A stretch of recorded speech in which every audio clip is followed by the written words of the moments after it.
चलिए, good evening class. तो बेटा जैसे कि आज हमारा एक न्यू चैप्टर स्टार्ट होने वाला है, chapter number 4, that is money. देखो, आज की जो हमारी क्लास है बेटा, जस्ट एन ओवरव्यू, राइट। इसमें हम एक छोटा सा ओवरव्यू डिस्कस करने वाले हैं। मनी क्या है, राइट। इसका एक बेसिक इंट्रोडक्शन आज हम डिस्कस करेंगे। आज मैं आपको सिर्फ कुछ बेसिक बेसिक सिचुएशन ही पढ़ाऊंगा बेटा। आज हमारी क्लास माइट भी स्टार्ट ना हो, ठीक है। हम सिर्फ कुछ बातें करेंगे, कुछ चीजें, कुछ नॉलेज, कुछ इन्फॉर्मेशन हम आपस में डिस्ट्रीब्यूट करेंगे बेटा। उसी पॉइंट को लेके हम आगे चलेंगे, ठीक है ना। तो जैसे कि मनी आता है, मनी क्या है, राइट। इस चैप्टर में मैं जनरली आपको क्या पढ़ाने वाला हूँ, पहले उन टॉपिक्स के बारे में थोड़ा सा एक समराइज फॉर्म में देख लेते हैं कि वो कौन कौन से टॉपिक्स हैं जो हमें बेसिकली बेटा पढ़ने हैं, ठीक है। इस चैप्टर में क्या क्या हमें पढ़ना है, उन टॉपिक्स को एक बार देख लेते हैं, गॉन थ्रू कर लेते हैं, देन हम इस चैप्टर को स्टार्ट करेंगे, राइट। तो सबसे पहला मैं आपको पढ़ाऊंगा meaning and evolution of money.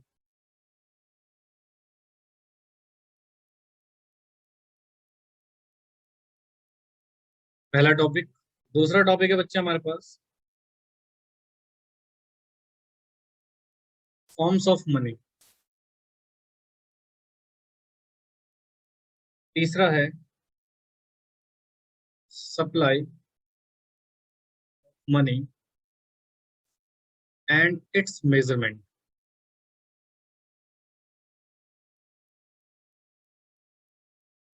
जो फोर्थ टॉपिक हम पढ़ेंगे, सप्लायर ऑफ मनी का, ठीक है जी। तो ये कुछ बेसिक टॉपिक्स हैं बेटा जो हमें डिटेल में इस चैप्टर में डिस्कस करने वाले हैं। सबसे पहले हम पढ़ेंगे मनी क्या होता है, इसका मीनिंग क्या है, और इसका विकास कैसे कैसे हुआ, इवोल्यूशन कैसे कैसे हुआ बेटा मनी का, राइट। फिर मैं आपको डिस्कस कराऊंगा मनी हमारे कितने प्रकार की होती है, how many types of moneys are there. फिर हम पढ़ने वाले हैं supply of money, money supply क्या होता है, राइट। इसके ऊपर कुछ बेसिक बेसिक बातें भी डिस्कस करेंगे,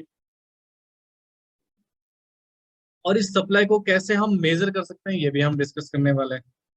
और लास्ट जो टॉपिक है बेटा, who is the supplier of money in India, ठीक है। तो ये चार टॉपिक है बेटा, इस चैप्टर में फिनिश अप हो जाएगा। बट हाँ, नॉलेजेबल है बेटा काफी ये चैप्टर। देखिए, मैक्रो इकोनॉमिक्स एक रियलिस्टिक इकोनॉमिक्स होती है बेटा। यहाँ पे जो भी आप चैप्टर पढ़ रहे हैं उसका प्रैक्टिकल 100% प्रैक्टिकल लेना देना है। आपने नेशनल इनकम पढ़ा, जीडीपी पढ़ा, ध्यान से सुनना। एक बात मैं आपको बड़ा इंपॉर्टेंट सेगमेंट बताता हूँ। हमेशा ना, जो चीज आप पढ़ते हो उसको प्रैक्टिकली एक्सप्लोर किया करो, हमेशा, एवरी टाइम। क्योंकि क्या होता है ना, सिचुएशंस को देखना, प्रैक्टिकली एक्सप्लोर करना थोड़ा सा हमारी नॉलेज को, डिस्टेंस को बढ़ा देता है। जैसे मैंने आपको जीडीपी वाला चैप्टर पढ़ाया, ठीक है बेटा। आप में से कितने स्टूडेंट हैं जिन्होंने भारत का 2020 का जीडीपी गूगल पे जाके चेक किया? कौन से स्टूडेंट हैं जिन्होंने 2021 का जीडीपी गूगल पे जाके चेक किया? किसने किया कि ऑन अभी एट प्रेजेंट भारत का जीडीपी कितना चल रहा है, ग्रॉस डोमेस्टिक प्रोडक्ट कितना चल रहा है? अब कुछ बच्चे मेरे से बोलेंगे सर 2021 का जीडीपी, हाँ 2021 का जीडीपी 21 तो चल रहा है, राइट। क्वेश्चन आता सर 21 तो चल रहा है, फिर 21 का कैसे? अबे नालायक, वो याद करो ना, मैंने दो तरह की जीडीपी आपको कराई थी। एक कराया था रियल जीडीपी, और एक नॉमिनल जीडीपी भी तो कराया था।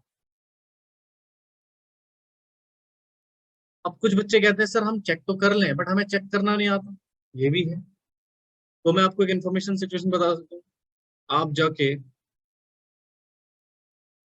विकीपीडिया पे जाके सर्च कर सकते हैं, बहुत सारी इन्फॉर्मेशन आपको मिल सकती है बेटा इस वेबसाइट से, राइट। तो यहाँ पर सिचुएशन क्या है, क्योंकि देखो, चलो माइक्रो इकोनॉमिक्स क्या थी बेटा, जब हमने 11th क्लास में डिस्कस करी थी, वो तो एक अजम्पशन बेस्ड इकोनॉमी थी, उसका रियलिस्टिक से कोई लेना देना नहीं था। हाँ, अप्लाई हो भी सकता था, नहीं हो सकता था, कुछ अजम्पशन हम फॉलो करेंगे तो। बट जो मैक्रो इकोनॉमिक्स है बेटा, उसके सारे ऑस्पेक्ट्स क्या है बेटा, प्रैक्टिकल है, रियलिस्टिक इकोनॉमिक्स पे आधारित है।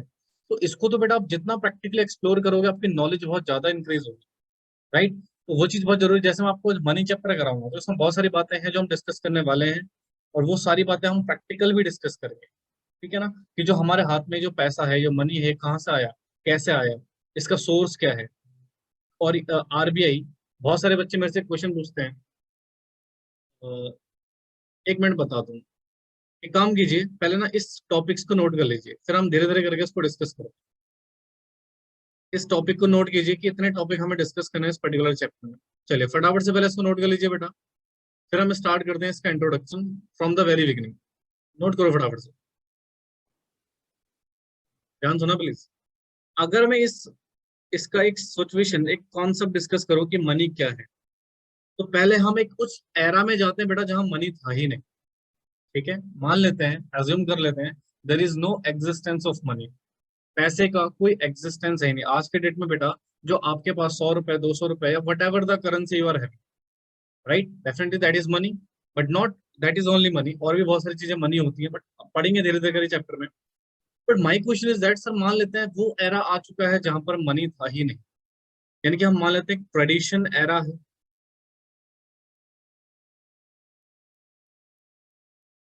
There is no existence of money,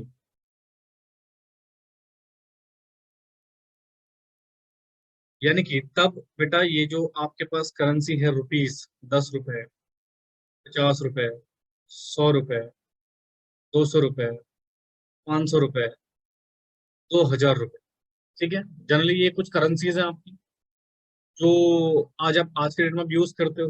अच्छा एक बात बताइए, कोई मुझे बताएगा इन चीजों का, ये जो करेंसीज हैं, इनका यूज किस काम के लिए करते हैं आप? तो मुझे बताएगा। देखो बेटा, इस चैप्टर का ना बेसिक सिचुएशन समझना बहुत जरूरी है, फिर उसके बाद बहुत सारी बातें हैं, थ्योरेटिकल चीजें हैं, हम उसको डिस्कस करते रहेंगे। जनरली बेटा हम इन रुपया का यूज क्यों करते हैं, बहुत ही सिंपल लैंग्वेज में बताइएगा बेटा, वो बाद में नोट करना हो आप। बिल्कुल सर। अब जरा मुझे एक बात बताइए, अगर मुझे किसी गुड्स को, किसी सर्विसेज को अगर परचेज करना हो, वेरी गुड, अगर परचेज करना हो सर, तो मुझे उस परचेज के बदले में कुछ ना कुछ देना होता है, जिसको हम बोलते हैं कंसीडरेशन। क्या बोलते हैं बच्चे? कंसीडरेशन। देखो मैं एक बात बता दूं आपको बेटा, ऐसा कहीं पर भी नहीं लिखा हुआ है कि अगर मैं आपको गुड्स दूंगा, मैं आपको सर्विस दूंगा, तो उसके बदले आप मुझे पैसा ही दोगे, मनी ही दोगे। It is not necessary. ठीक है, ये जरूर होता है सर, मैं आपको गुड्स दे रहा हूँ, ठीक है, मैं आपको गुड्स दे रहा हूँ, मैं आपको सर्विस दे रहा हूँ, बट उसके बदले आप मुझे कुछ ना कुछ दोगे। फ्री में तो सर मैं आपको नहीं दूँ। तो सर यहाँ पर जनरली हमने एक सिचुएशन बना दी कि ठीक है भाई, बदले में हम तेरे को क्या दे देंगे, मनी। ओके सर, बिल्कुल सर। ठीक है, तो यानी कि सर जब भी मुझे कोई गुड्स एंड सर्विसेज परचेज करना होता है, तो उसके बदले में मुझे कुछ ना कुछ देना होता है, तो मैं क्या देता हूँ, मनी। सर हम क्या पढ़ रहे हैं, there is no existence of money. हम क्या पढ़ रहे हैं sir, there is no existence of money, ये तो पढ़ा ना सर। जब मान लीजिए कोई एग्जिस्टेंस ही नहीं था पैसे का, अभी तो आप चलो ठीक है, ये करंट मॉडर्न एरा में कह सकते हो, इट्स अ मॉडर्न एरा आज के डेट में बेटा, इट्स अ मॉडर्न एरा, कि यहाँ पर हम कह सकते हैं कि देर इज अ सिचुएशन कि जहां पर हम गुड्स के बदले मनी को एक्सचेंज मान सकते हैं। बट एक ऐसा भी तो एरा होगा जहां पर पैसा नहीं होगा, ठीक है, तो वहां पर ट्रेडिंग कैसे करते होंगे लोग? क्या तब ट्रेडिंग नहीं होती होती? ये भी तो एक तरह से ट्रेडिंग, व्यापार ही हो रहा है बच्चे, ट्रेड हो रहा है, व्यापार हो रहा है। तो क्या तब ट्रेड नहीं होता था? हाँ जी बेटा, क्या तब ट्रेड नहीं होता था? बिल्कुल होता था सर, डेफिनेटली होता था, बिल्कुल बेटा, बहुत सही आंसर आपका। तो सर इस सिचुएशन में हम एक्सचेंज कैसे करते थे, यानी कि अगर मुझे गुड्स और सर्विसेज को खरीदना होता था, बाय करना होता था, तो उसके बदले में क्या प्रोवाइड करता था? तो ये तो आप में से बहुत सारे बच्चों को पता ही है सर। उस टाइम पे गुड्स के बदले गुड्स को, या सर्विस के बदले गुड्स को, या सर्विस के बदले सर्विस को ही एक्सचेंज किया जाता था। यानी कि जब मनी नहीं था, ध्यान सुना बेटा, जब मनी नहीं था, तब हम क्या करते थे, गुड्स के बदले गुड्स, गुड्स के बदले सर्विस, सर्विस के बदले गुड्स, या सर्विस के बदले सर्विस करते थे, ऑब्वियस सी बात है। और इस सिस्टम को हम एक नाम देते थे, barter system of exchange.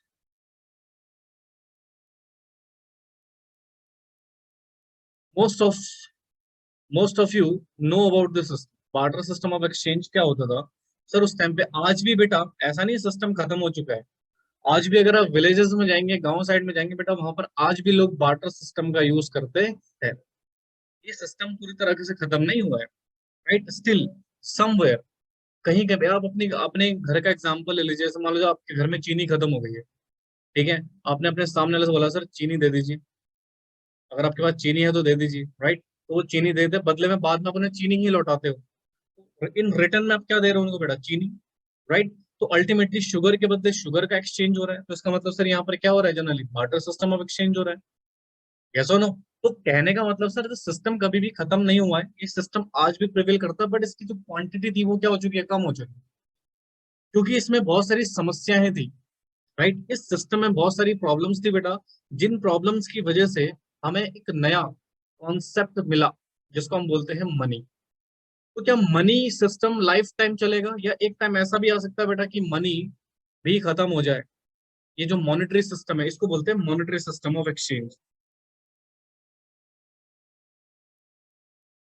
Monetary system of exchange, समझे, फास्ट ट्रांजेक्शन करने के लिए, राइट। बार्टर सिस्टम में ट्रांजेक्शन होती थी बेटा, बट स्लो होती थी, काफी स्लो होती थी। इतनी स्लो कि इकोनॉमिक ग्रोथ भी हमारी कांस्टेंट हो सकती थी, राइट। अब ध्यान सुनो, एक बहुत ही इंपॉर्टेंट और इंटरेस्टिंग बात बता रहा हूँ आपको, बिल्कुल ध्यान से सुनिए। सर मनी का जो कॉन्सेप्ट आया, again this concept is very new and very interesting concept, right. अब हर आज अलग अलग देशों में डिफरेंट डिफरेंट करेंसीज चलती है बेटा। इंडिया में रुपीज, यूएस में डॉलर, राइट, समवेयर इज दिनार। मतलब हर कंट्री में अपनी अपनी करेंसीज है बेटा, जो उनमें ट्रेड करते हैं। यस और नो। हाँ जी। अब जरा ध्यान सुनना, बिल्कुल ध्यान सुनेगा प्लीज। 2008 में, एक बड़ी इंटरेस्टिंग बात बता रहा हूँ। 2008 में यूएसए में बैंकों में क्राइसिस आया, यानी कि बैंकिंग क्राइसिस आया बेटा, जहां पर बहुत सारे लोगों का पैसा फंस गया था, और मॉनेटरी एक्सचेंज में ना बड़ी दिक्कतें हो रही थी। इसी बात है ना, जब बैंकिंग क्राइसिस, इकोनॉमी जब क्राइसिस में जाती है बेटा, तो मॉनेटरी एक्सचेंज रुक जाता है। जैसे मैं आपको एग्जांपल देता हूँ, भारत में बेटा जब नोटबंदी हुई थी, डिमोनिटाइजेशन, आपको याद होगा, there is no currency in the market. Market में कोई करेंसी नहीं थी बेटा। आपको याद है ना, 2 महीने के लिए बिल्कुल ट्रांजेक्शन बंद हो गई थी, इफ यू रिमेम्बर डेफिनेटली। उस टाइम पे बेटा पूरी की पूरी इकोनॉमी बेटा बिल्कुल ट्रांजेक्शन लेस, मनी लेस हो गई थी बेटा, क्योंकि there is a demonetisation almost. जो मेन करेंसी थी बेटा 500 रुपीज के नोट एंड 1000 रुपीज के नोट, वो बंद कर दिए थे सरकार ने, बैन कर दिए थे।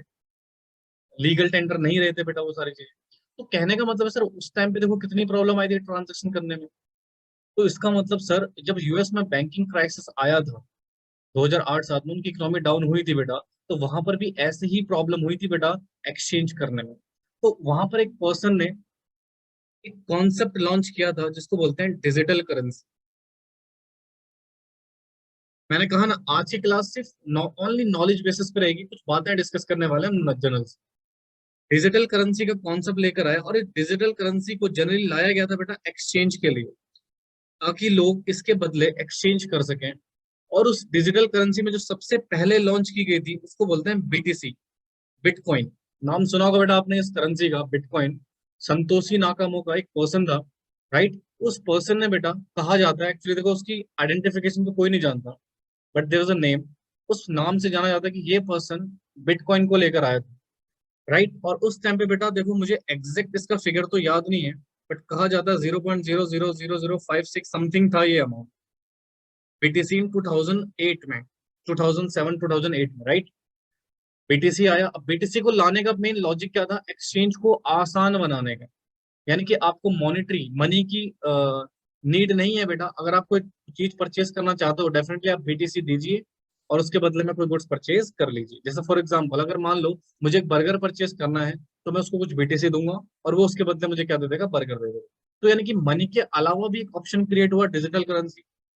और बहुत सारे जो इकोनॉमिक्स हैं, बहुत सारे जो एक्सपर्ट हैं बेटा, उनका ये कहना है कि digital currency is the future, right. यानी कि इज द फ्यूचर, यानी कि फ्यूचर में शायद मॉनेटरी, ये मनी भी बेटा खत्म हो जाए धीरे धीरे। राइट, और हम डिजिटल करेंसीज में चीजों को ट्रेड करना, देखो अभी कुछ पॉसिबिलिटी नहीं है, राइट, बट मैनी स्ट्रॉन्ग जो एक्सपर्ट पर्सन है बेटा इकोनॉमिक्स के, उन्होंने एक प्रिडिक्शन दिया है कि might be future digital currency is the future. तो इसका मतलब सर जैसे बार्टर सिस्टम विलुप्त हुआ वैसे वैसे मनी भी शायद एक टाइम पे खत्म हो जाए, फिर हम लोग डिजिटल करेंसी में ट्रेड करने स्टार्ट करें। I I think RBI also going to introduce their digital currency, right. तो the situation is that sir क्या होता है, इंसान जितना जितना डेवलप होता है बेटा, ध्यान सुना बेटा, जो ह्यूमन बीइंग है, हमें जितना जितना हम डेवलप होते हैं बेटा, हमें शांति नहीं होती है। जैसा फॉर एग्जाम्पल 2G नेटवर्क आया, इंटरनेट आया 2G का बेटा, तो जैसे 2G आया हमें 3G की नीड हो गई, जैसे 3G आया हमें 4G की नीड हो गई, अब जैसी 4G हम यूज कर रहे हैं हमें किसकी नीड होगी, 5G। क्यों? क्योंकि हम चाहते हैं जल्दबाजी, फास्ट चीजें हमें जल्दी से मिले। We are not going to wait for some things, हम किसी चीज के लिए वेट करने को तैयार नहीं है, इसका मतलब हमें फास्ट ट्रांजेक्शन चाहिए भैया, we cannot wait.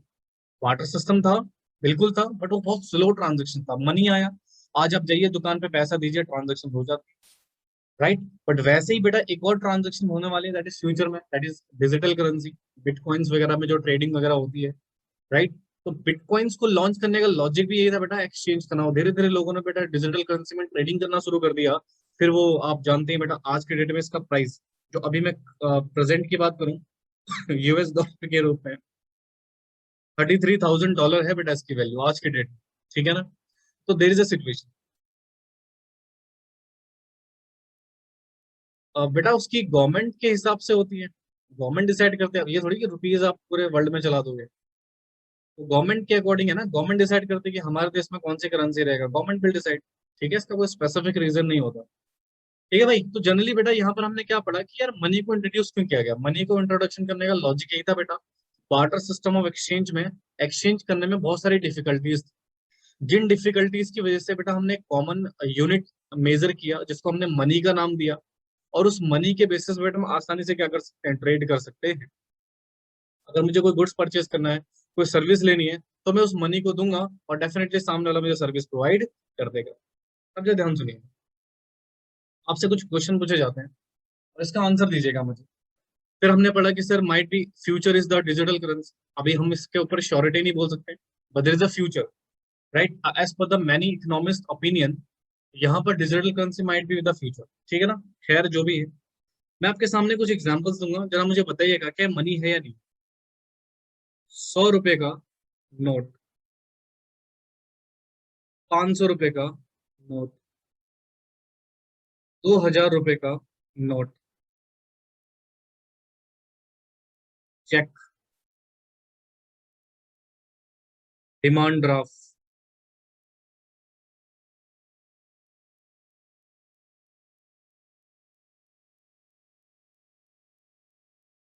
Bills of exchange.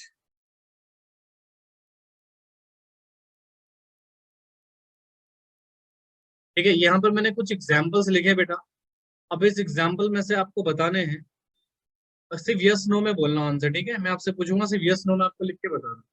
ये बेटा 100 रुपए का नोट मनी है, इज इट मनी और note? Yes, maximum student said yes, okay. 500 रुपए का नोट बच्चे, बस यस। 2000 का note, yes. Cheque, cheque is money और नोट? वन आंसर नो, बाकी yes yes yes yes yes yes yes, okay, yes. Maximum लोगों का आंसर है yes. Demand draft is money और नोट?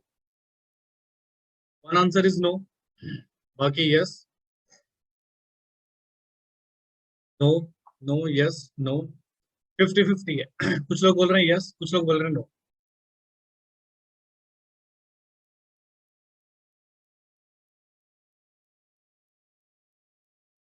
बिल्स ऑफ एक्सचेंज,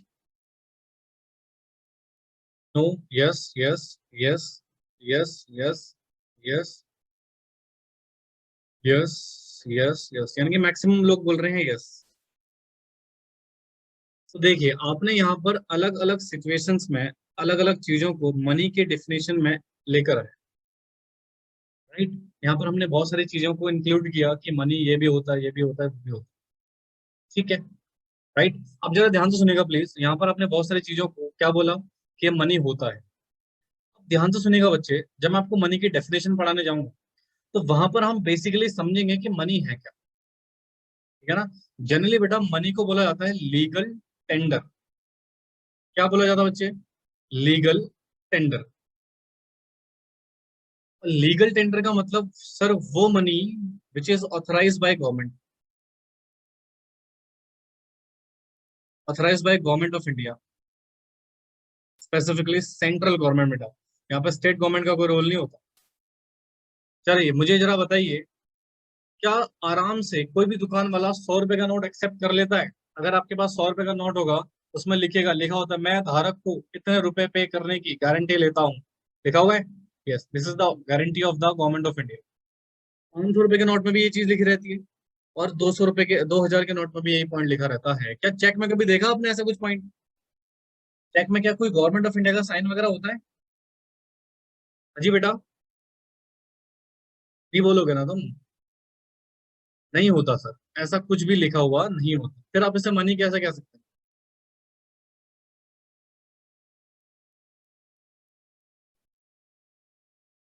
जब उसमें ऐसा लिखा ही नहीं होता कि मैं धारक को सम अमाउंट पे करने का, राइट, तो उसमें बेटा ऐसे स्टेटमेंट नहीं लिखी हुई, तो आप इसे मनी कैसे कह सकते हैं?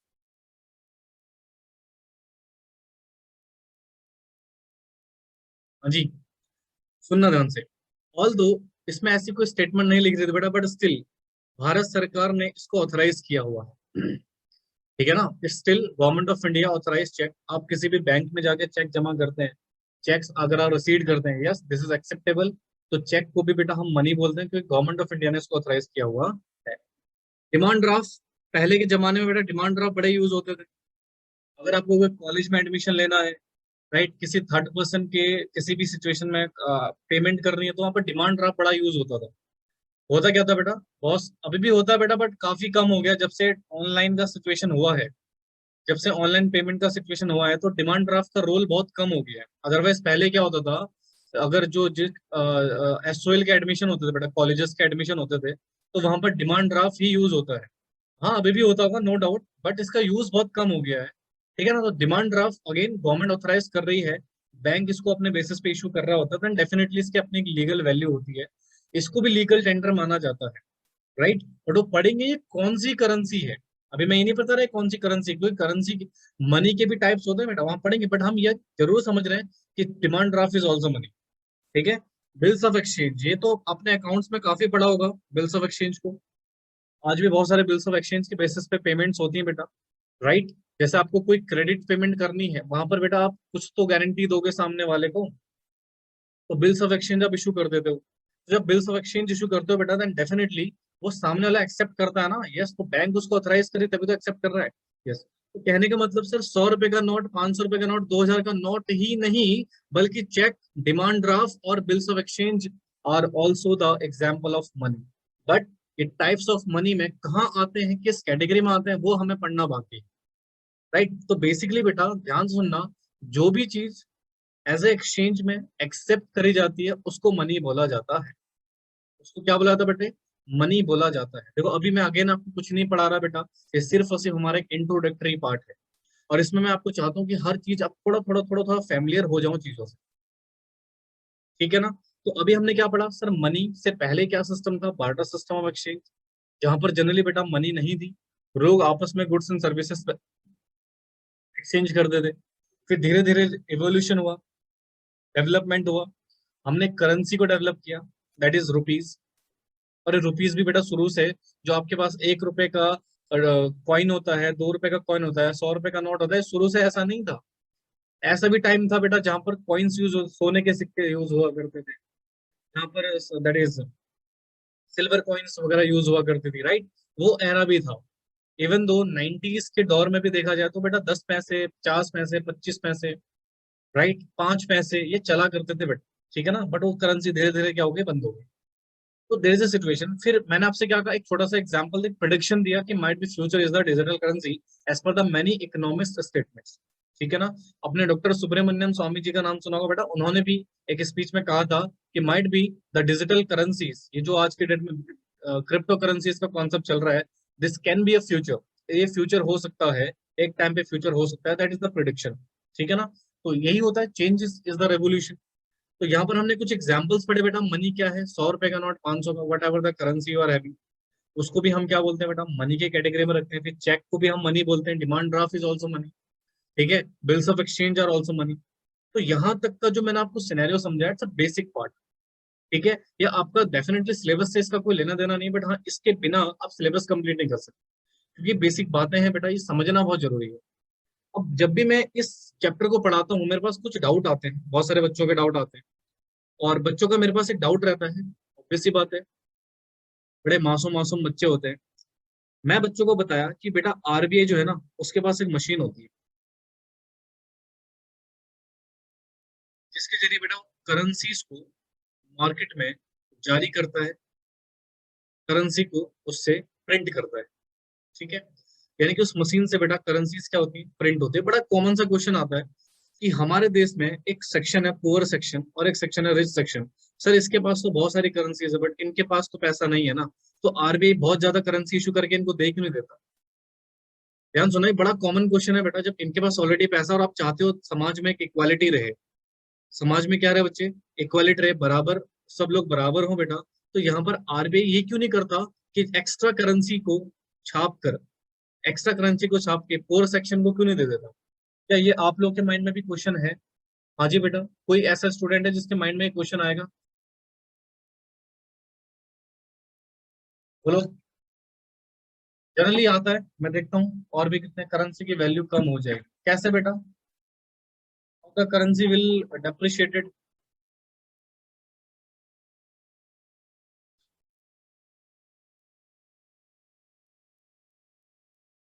और किसी के माइंड में नहीं है डाउट है, बस 3 बच्चों के माइंड में डाउट था।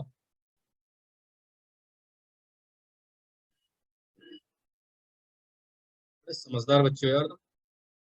चलो खैर जो भी, ध्यान सुनना, यहाँ पर जनरली क्या होता है बेटा, अगर आरबीआई ने मनी एक्सिस कैपेसिटी में छाप दिया, ध्यान सुनना, मनी एक्सिस कैपेसिटी में छाप दिया, इसकी वजह से इकोनॉमिक प्रॉब्लम फेस करती है जिसको बोलते हैं महंगाई।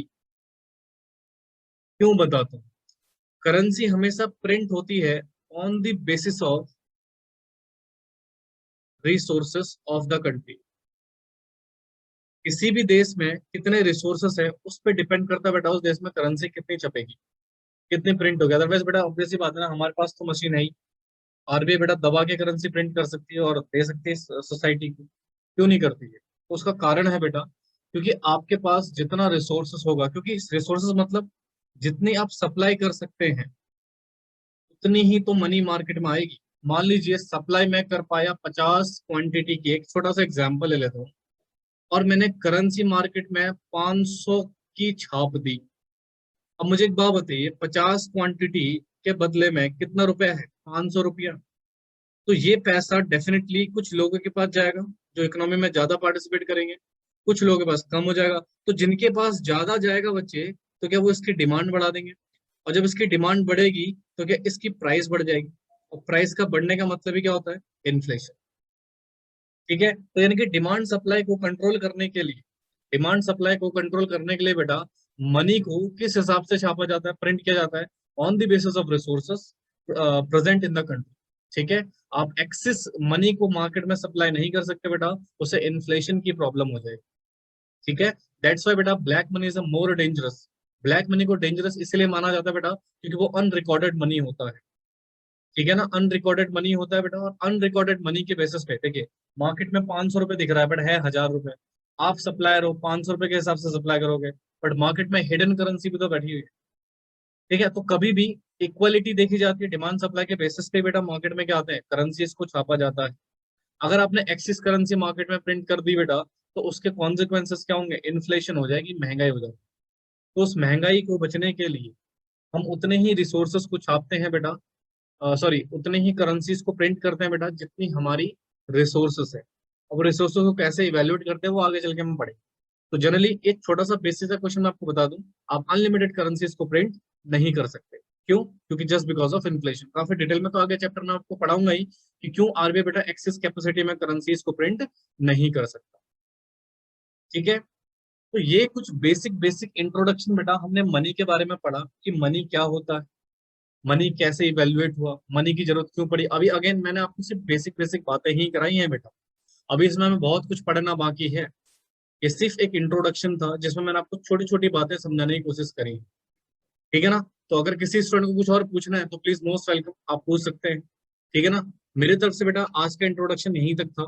अगर किसी को कुछ पूछना है तो यू कैन आस्क प्लीज।